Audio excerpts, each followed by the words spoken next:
mundo donde la oscuridad a menudo se oculta tras una fachada de normalidad, los crímenes más perturbadores a veces pasan desapercibidos. Hoy exploraremos la inquietante historia de Harrison Graham, un asesino que, tras una vida marcada por la locura y la depravación, se convirtió en un símbolo del horror. A través de sus crímenes, nos adentraremos en la mente de un hombre que disfrutaba del sufrimiento ajeno, mientras la sociedad intentaba comprender cómo alguien puede caer tan bajo. Prepárate para un viaje aterrador por la mente de un asesino serial y los secretos oscuros que esconde su historia. Algo inquietante sucedía en los Estados Unidos en la década de 1980. Mientras el FBI seguía convencido de que la mayoría de los asesinos en serie eran hombres blancos, nuevas estadísticas empezaron a contradecir esta creencia. ¿Qué pasaba realmente? Hoy, más del 50% de estos criminales son afroamericanos, lo que plantea una pregunta perturbadora. ¿Es esta cifra un indicio de un cambio en la sociedad o revela errores graves en las investigaciones anteriores? Los expertos en criminología no tardaron en sugerir que tal vez la cuestión no era que el número de asesinos en serie negros hubiera aumentado, sino que, durante mucho tiempo, las muestras simplemente no representaban la realidad. Entonces, si estos datos siempre estuvieron ahí, ¿qué otros secretos oscuros se han escondido a plena vista? En este sombrío panorama, algunos nombres como Samuel Little, Chester Turner, Anthony Sowell o Lonnie Franklin Jr. llegaron a los titulares. Pero hay muchos otros que se han desvanecido en la memoria colectiva, nombres que apenas quedan como ecos en los informes policiales. Harrison Graham es uno de esos olvidados, y su historia es una de las más macabras de la ciudad de Filadelfia. ¿Cómo es posible que alguien que convivía con el horror diario pasara desapercibido tanto tiempo? El misterio comenzó a desvelarse el domingo 9 de agosto de 1987. Esa tarde, el administrador de un bloque de departamentos ubicado en el 1631 de North 19th Street llamó a la policía con una queja inquietante. Uno de los inquilinos, Harrison Graham, un hombre afroamericano de 28 años, había sido desalojado más temprano debido a las constantes quejas de los vecinos. El motivo de las quejas: un hedor insoportable que emanaba desde su apartamento. ¿Qué podía estar ocurriendo detrás de esas puertas cerradas durante tanto tiempo? Nadie se imaginaba que lo que encontrarían dentro sería tan aterrador. El administrador, intrigado por el olor, decidió entrar al apartamento de Graham después de que éste lo abandonara. Lo que encontraron fue algo sacado de una pesadilla. Basura acumulada casi hasta el techo, restos de comida podrida, ropa sucia apilada, moscas por doquier y excrementos de perro mezclados con la fetidez reinante. Pero lo más perturbador fue lo que vieron a través de una cerradura: el cuerpo inmóvil de una mujer sobre una cama. ¿Estaba viva? No tardaron en darse cuenta de que no. Al comprender la gravedad de la situación, llamaron de inmediato a la policía. El oficial Pete Scalatino fue el primero en llegar. En entrevistas posteriores, relató que desde el momento en que entró en el edificio, el hedor era insoportable. No solo el apartamento estaba en un estado de ruina total, sino que al observar las paredes, algo aún más macabro saltó a la vista: dibujos garabateados de mujeres descuartizadas, manchas de sangre, y sobre la puerta de una habitación una inscripción inquietante: Marty. ¿Qué significaba esto? ¿Era una pista hacia algo más oscuro? Poco después, el investigador forense Charles Johnson se unió a Scalatino para retirar las tablas de madera que bloqueaban la entrada a la habitación. El olor era tan fuerte que ambos debieron colocarse mascarillas antes de entrar. Lo que encontraron dentro era más perturbador de lo que imaginaban. Sobre un sucio colchón yacía el cuerpo de una mujer en avanzado estado de descomposición. Junto a ella, sobre un montón de basura, otro cadáver semidesnudo. Pero ¿cuántos cuerpos más habría escondidos en ese pequeño y caótico espacio? La policía rápidamente emitió una orden de arresto contra Graham, pero su paradero era desconocido. Mientras tanto, el registro del apartamento continuaba. Los agentes, enfrentando un laberinto de basura y escombros, encontraron más horrores.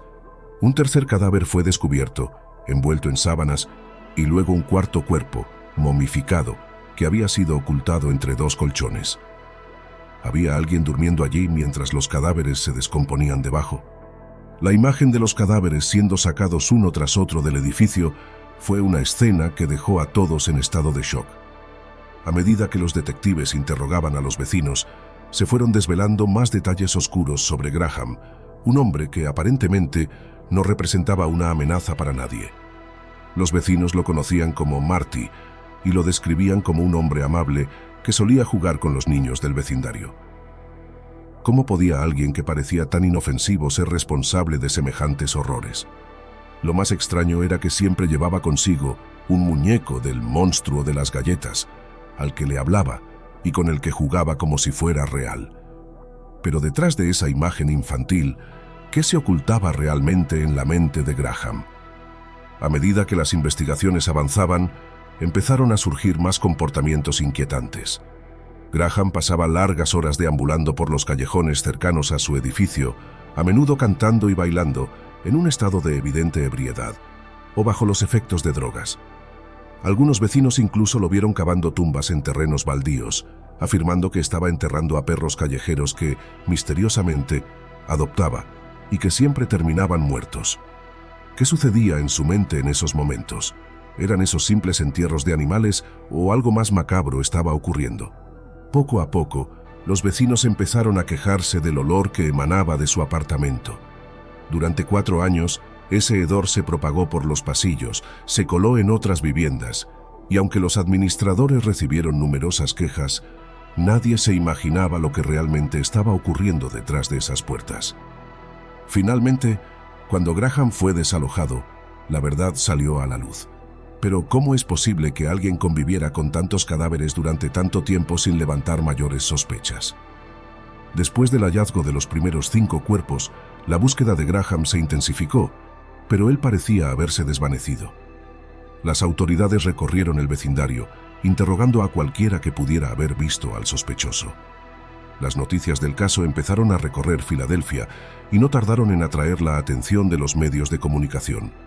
¿Cómo no captar el interés público con un caso tan macabro? La policía pronto descubrió un 6º cadáver, oculto en un armario y atado con un cable, lo que hizo que las sospechas sobre la naturaleza de los crímenes de Graham se volvieran aún más oscuras. El apartamento de Graham fue sellado y el Departamento de Salud ordenó la evacuación del edificio debido a las condiciones insalubres en las que vivían los inquilinos. Mientras tanto, los agentes seguían descubriendo más restos macabros, incluyendo una bolsa con los huesos de una pierna humana en una techumbre bajo la ventana del apartamento. ¿Cuántas más víctimas ocultaba este hombre? El descubrimiento de los crímenes de Graham no solo conmocionó a Filadelfia, sino que recordó a la comunidad que estos horrores no eran casos aislados. En esa misma época, otro asesino en serie, apodado el Frankfurt Slasher, también aterrorizaba la ciudad. Además, en marzo de 1987, los crímenes de Gary Heidnik, quien secuestró y torturó a varias mujeres, manteniéndolas cautivas en su sótano, se convirtieron en titulares internacionales. Heidnik obligaba a sus víctimas a cometer canibalismo, y su caso rápidamente se ganó el título de uno de los más horrendos en la historia del país. Mientras se realizaban excavaciones en terrenos baldíos, cercanos al apartamento de Graham, la policía encontró una docena de huesos, aunque estos resultaron ser de animales. El caso seguía siendo un misterio. ¿Cómo un hombre tan común en apariencia pudo ocultar tanta oscuridad durante tanto tiempo? ¿Cuántas más víctimas podían estar relacionadas con él? ¿Y qué pasó realmente en esa mente perturbada que lo llevó a cometer tales atrocidades? La investigación sobre el caso de Harrison Graham reveló un panorama inquietante que sorprendió a la comunidad. En medio de un trasfondo de pobreza y desesperación, se encontraron prendas femeninas, un anillo y 3 aretes que, aunque parecían insignificantes, se convirtieron en pistas cruciales. La policía y los medios solicitaron la colaboración del público, instando a los ciudadanos a reportar la desaparición de mujeres en los últimos 4 años. Se publicaron descripciones de las ropas y joyas encontradas, con la esperanza de que alguien pudiera identificarlas. Este esfuerzo no fue en vano, ya que se recibió el testimonio de algunas personas que ayudaron a identificar a una de las víctimas. Mary J. Darmadis, una madre de 5 hijos, cuya desaparición había pasado desapercibida. Sin embargo, el resto de las víctimas permanecía sin identificar, lo que impulsó a las autoridades a continuar su búsqueda. El 15 de agosto, el hallazgo de un torso y un cráneo envueltos en una manta, atados con un cable eléctrico en un edificio abandonado cercano al apartamento de Graham, intensificó la urgencia del caso. Las conexiones entre estos restos y los asesinatos de mujeres se hicieron evidentes rápidamente. La búsqueda de Harrison Graham, quien había sido descrito como un joven fornido y alto, continuó, pero a pesar de los reportes de su presencia en distintos lugares, los detectives no lograban dar con su paradero. Si te está gustando este video, no olvides suscribirte a nuestro canal y activar la campanita. Continuemos. La madre de Graham, Lillian, hizo un llamado público para que su hijo se entregara. Fue ella quien, el 17 de agosto, contactó a las autoridades tras recibir una llamada de Harrison pidiéndole alimentos. Convenció a su hijo para que se entregara, guiando a los agentes hasta un callejón del norte de Filadelfia, donde Graham fue arrestado sin resistencia. Inicialmente, Harrison negó cualquier implicación en los asesinatos, insistiendo en que los cuerpos ya estaban en su apartamento cuando lo alquiló en 1983. Sin embargo, bajo la presión de los interrogadores, confesó haber estrangulado a 7 mujeres en un periodo de 4 años, mostrando un arrepentimiento que parecía superficial. A medida que los detectives investigaban, Graham proporcionó detalles sobre 5 de sus víctimas: su exnovia Robin DeShauser, así como Mary J. Mathis, Cynthia Brooke, Barbara Mahoney y Patricia Franklin. La identificación de las mujeres se facilitó gracias a una serie de dibujos realizados por los forenses. Uno de estos retratos permitió que la familia de Sandra Garvin, desaparecida, la identificara. Además, un cráneo no identificado fue entregado al escultor forense Frank Bender, quien creó un busto detallado. Este busto, al ser divulgado, llevó a que una pareja se acercara a la policía afirmando que se parecía a su hija Valerie Jameson, desaparecida en abril. Posteriormente se confirmó la identidad de Valerie.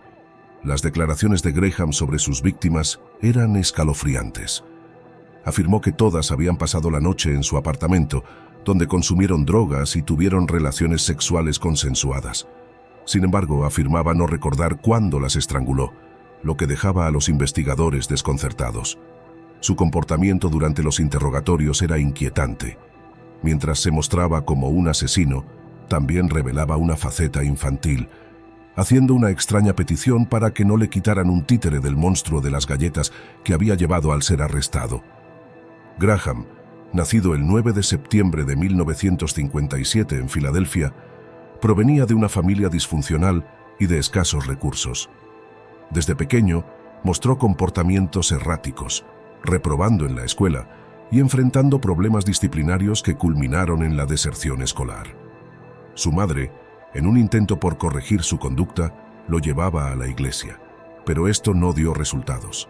Eventualmente, fue ingresado en un hospital psiquiátrico, donde le diagnosticaron un trastorno y retraso mental.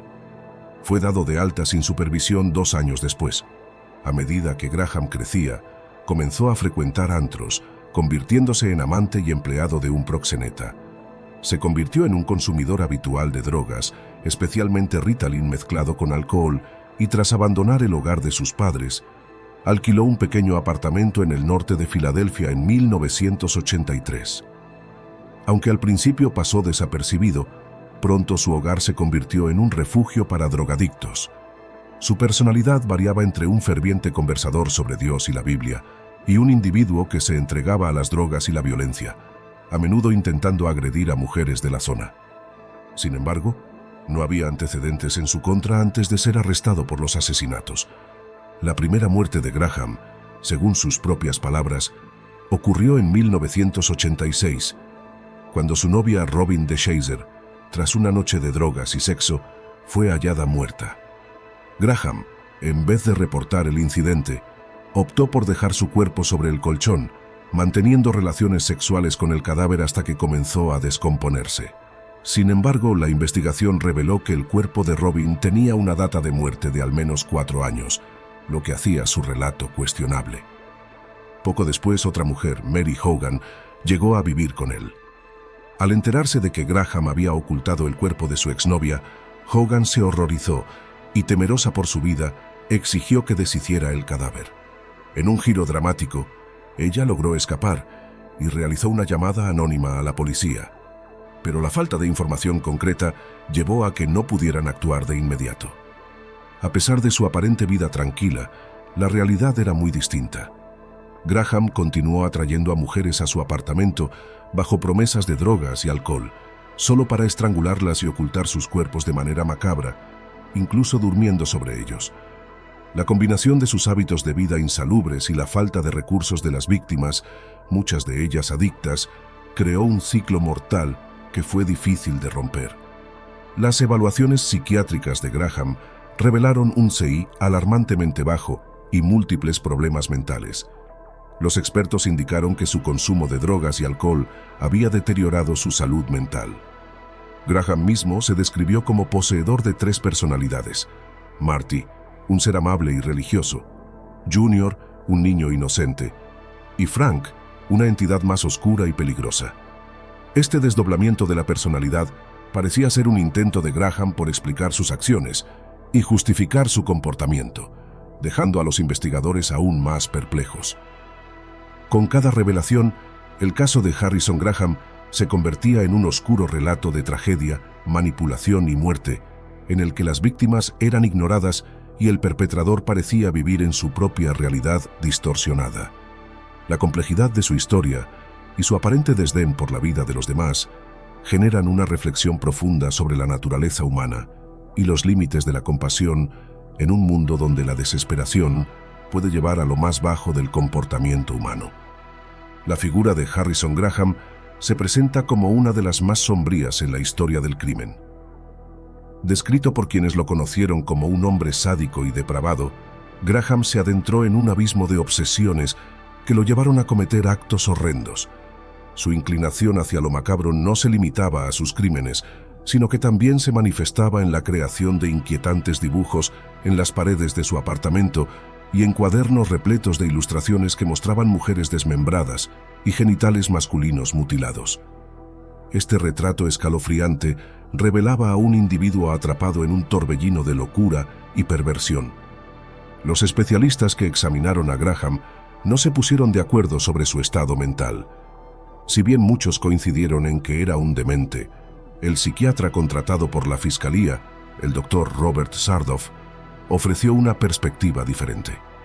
Afirmó que Graham había confesado sus crímenes con notable coherencia, sosteniendo que no padecía de ningún impedimento significativo para enfrentar un proceso judicial. Sardoff incluso llegó a sospechar que el asesino estaba fingiendo tener un retraso mental y una personalidad múltiple para evadir la responsabilidad de sus actos. Durante meses, se debatió si Graham era competente para enfrentar juicio. Se plantearon dudas sobre su capacidad para distinguir entre el bien y el mal, ya que algunos expertos sugirieron que podría sufrir de daño neurológico.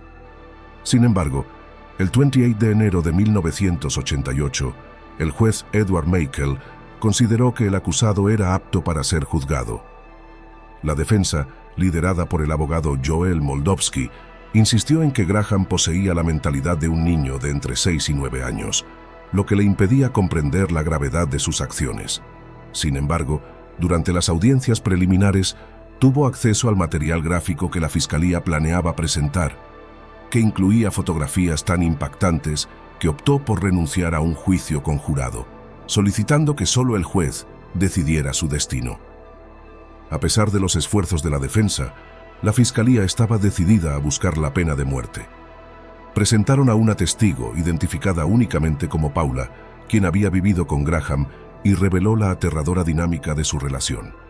Según ella, Graham la amenazaba con un machete y la estrangulaba durante el sexo, llevándola al borde de la inconsciencia. Estos testimonios, junto con el espeluznante material visual, contribuyeron a la construcción de un caso que era difícil de ignorar. A lo largo del juicio, el comportamiento de Graham resultó desconcertante. Se mostraba infantil, jugando con peluches y riendo en momentos inapropiados, incluso pidiendo al juez que le devolviera un títere del monstruo de las galletas, que había sido presentado como evidencia. Esta actuación parecía más una burla del sistema judicial que un signo de fragilidad mental. Finalmente, el 22 de abril de 1988, Graham fue declarado culpable de 7 cargos de asesinato en primer grado y abuso de cadáver. En mayo de ese mismo año, el juez lo sentenció a 6 penas de muerte y a una cadena perpetua, sin posibilidad de libertad condicional, por el asesinato de Robin de Chazor, su primera víctima.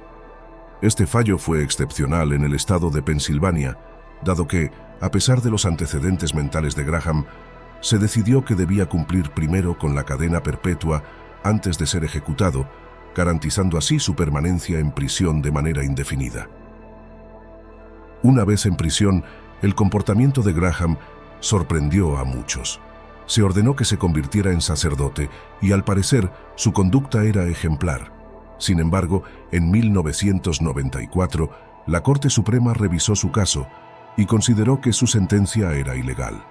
Así, se reabrió el proceso y, en un fallo controvertido, se programó su ejecución para el 7 de diciembre de ese año.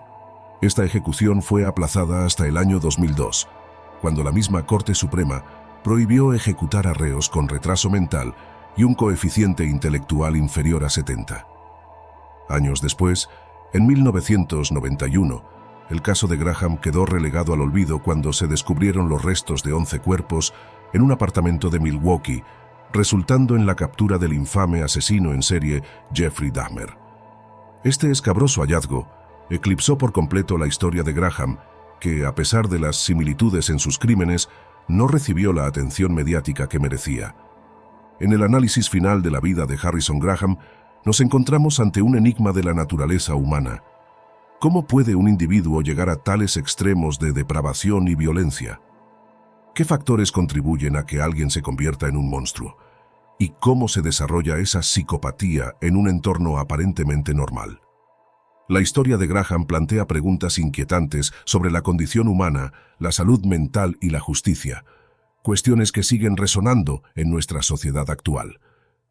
Si encuentran interesante este tipo de contenido, no olviden suscribirse al canal, dar un me gusta al video y dejar sus comentarios abajo.